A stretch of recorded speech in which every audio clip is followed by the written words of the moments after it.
We love our children, they mean everything for us. We never want them to get hurt, isn't it?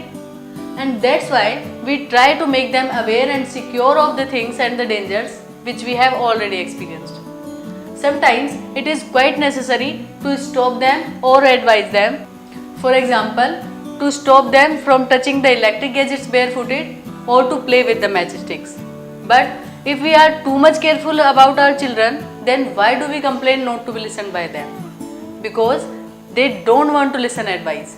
They want to do their things themselves and not to be interrupted again and again. So what does it mean? Should we not advise our children? It's not true. We should advise them, but before that we should keep some points in our mind. So let's see those points. The first point is advise only about what is asked for. Don't try to train your child every time. Let him do his work for his fun himself and let him take his own experience of life. But what when you are asked for any advice?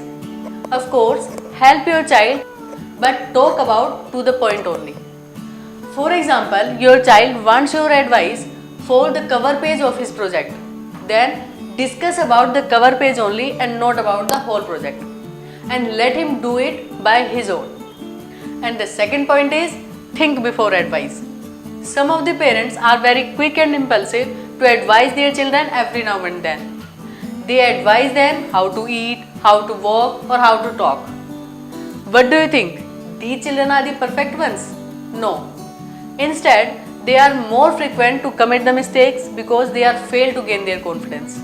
So, think twice before give them any advice. It doesn't matter if he hasn't combed his hair properly or spilled the milk on the table. And the third point is be on your child's side. When you are advising your child, don't behave like his opponent. Listen his point of view also and try to understand what does he want and why. For example, you ask your child to get ready to go to the park. He gets ready, but his shirt is not matching with his shorts. Then how would you advise him? You are looking so weird. Put on the red t-shirt with these shorts. And what do you think? He would follow your instructions? No. Instead, you should give advice in the form of suggestions. Like, what do you think, Akshat? I think the red t-shirt would be more better with these shorts. What's your opinion? Maybe he is not willing to change his t-shirt this time also, but he would start at least listening you.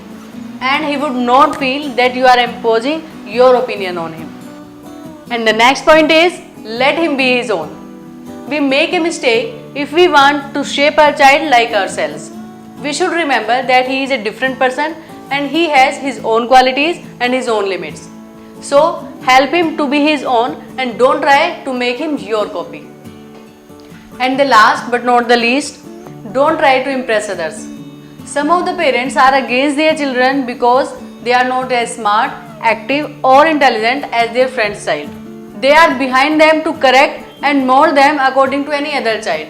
We should remember the children are not a source to show our parenting skills. So don't compare them with any other child and never advise them to be like others. So these were the points to keep in mind before advising a child. Apply these methods and mention in the comments how they are helpful for you. So keep watching and happy parenting.